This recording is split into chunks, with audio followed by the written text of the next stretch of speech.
welcome back to another episode of Action Gospel. Thank you guys for tuning in this week for this episode. This week, what we're going to be talking about is the Great Commission. We're going to be talking about what's the real reason why we do what we do, or where are we commanded to do that. So, the book that we're going to be in today is Matthew. We'll be in Matthew chapter 28, we're going to be looking at verses 16 through 20, but we're really going to be focusing on 19 and 20. So I'm going to go ahead and read this whole section, and then we'll break it down and talk about it. All right, so it says, Then the 11 disciples went to Galilee, to the mountain where Jesus had told them to go. When they saw him, they worshipped him, but some doubted. Then Jesus came to them and said, All authority in heaven and on earth has been given to me. Here's verse 19. Therefore, go and make disciples of all nations, baptizing them in the name of the Father, and of the Son, and of the Holy Spirit, and teaching them to obey everything I have commanded you. And surely I am with you always, to the very end of the age. All right, guys, so what we see here is we see that let's set the scene. So what's happened so far is that Jesus has come. He's been born to a virgin, Mary. He's been raised by Mary and Joseph, and he's gone on his ministry. He has gone on his mission trips. Going around healing people, doing stuff like that, working miracles, all to glorify the name of the Lord, of God. And so he's died on the cross, he's risen again, and this is the last time that the disciples see him before he ascends, all right, up into heaven. So what we have here, so let's break down 19 and 20, because that's really the meat and potatoes of what we're going to be talking about today.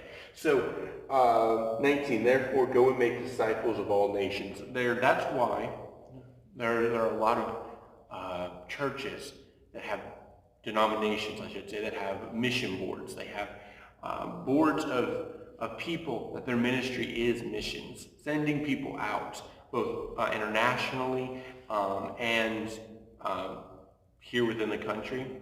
There are a lot of organizations that do that.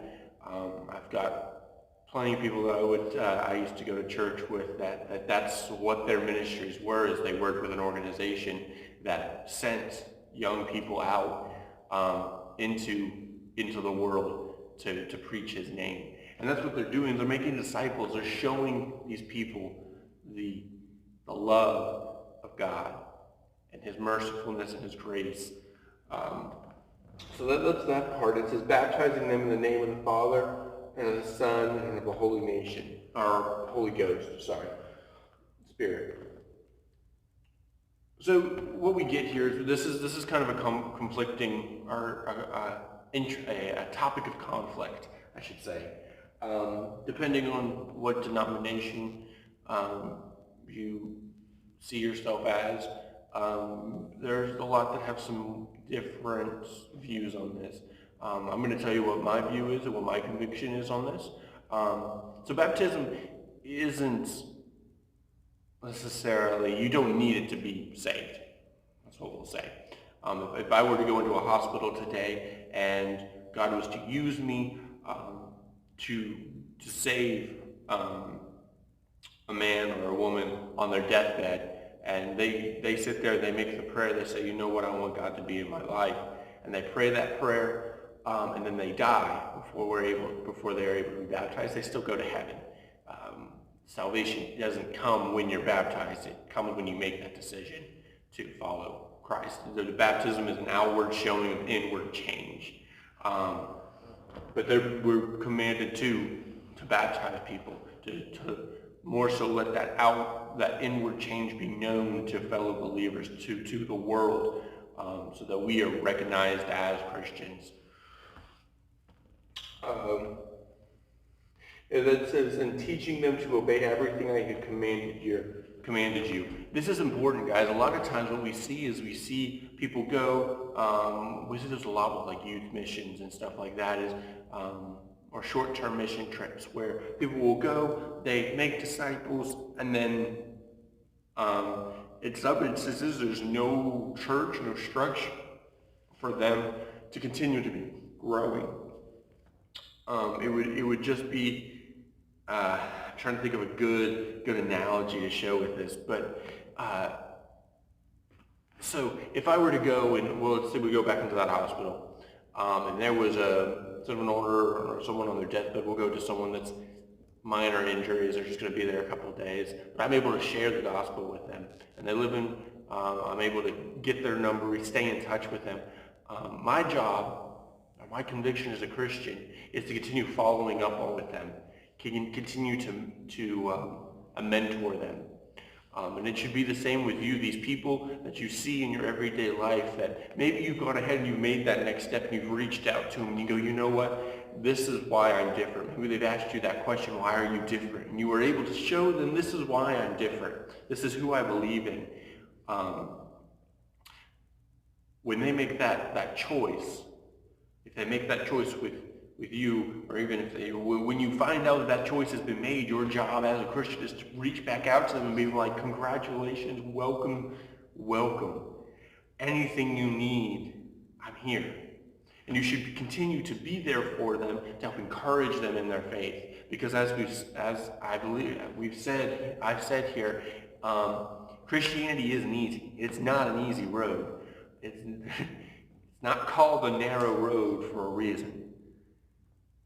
Or it is called the narrow road. It's called the narrow road for a reason. Guys, we go down this narrow road, and there are a lot of distractions on it. There are a lot of bridges and off paths and Y's and forks in the road. And our job as Christians is to continue to help new believers along in that. We're there to help encourage them to continue moving forward. And what I believe you'll see is that if you make an effort towards that kind of a relationship with someone, not only will you be encouraging them, but you'll find that they'll begin encouraging you. They may not know that's what they're doing, but they may be encouraging you. They may be convicting you of some things. You're going, oh man, if they see me do this, then it's not going to encourage them, so I'm going to make an effort in my life to move past this and to move forward with this. That's a really important aspect that I believe a lot of people look over when we get into here. Our job is not just to make disciples, it's to nurture disciples as well. It is to help teach those new believers what they're supposed to be doing and how they're supposed to be acting. And we should not only be teaching it, but we should be living it. One of the best teaching tools that you have is your life. That's one of the best teaching tools that God has given you when it comes to teaching the gospel is your life experiences, your walk with Christ. Or even your lack of walking with Christ. And you see, God doesn't give you that for no reason. He gives it to you for a reason. And you need to use it. He's giving you experiences. He's giving you trials. He's giving you tribulations that you have worked through either with or without Christ. And you know the difference. You know how that works. And your job, our job, is to make that step and to make that move into encouraging those Christians, those new believers forward.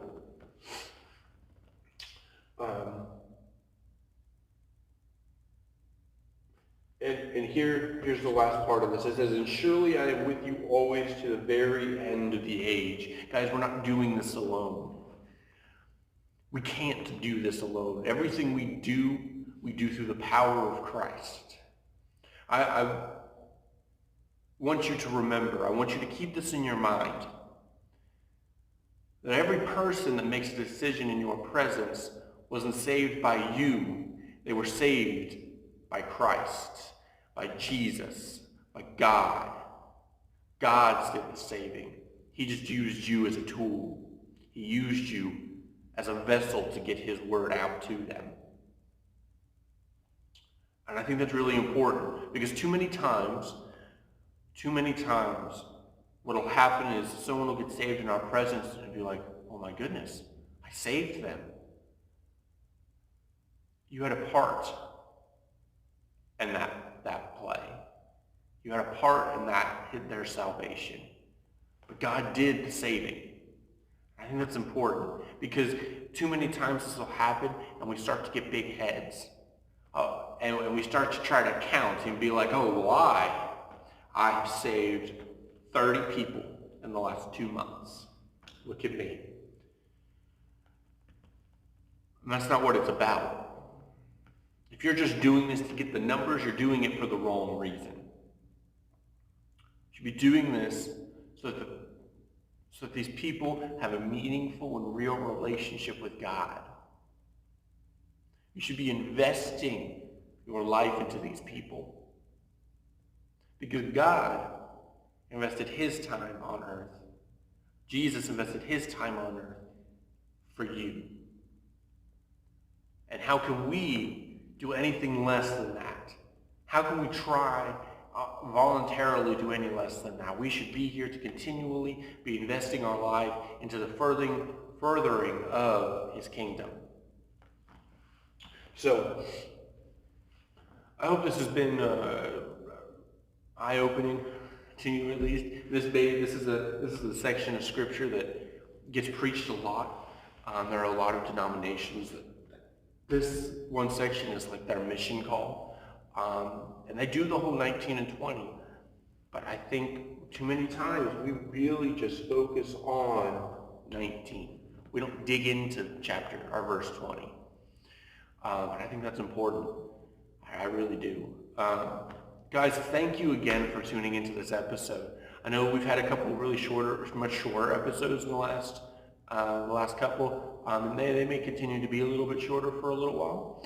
I'm working on some stuff here, getting some people on our team and moving forward, and trying to get better quality videos out to you guys.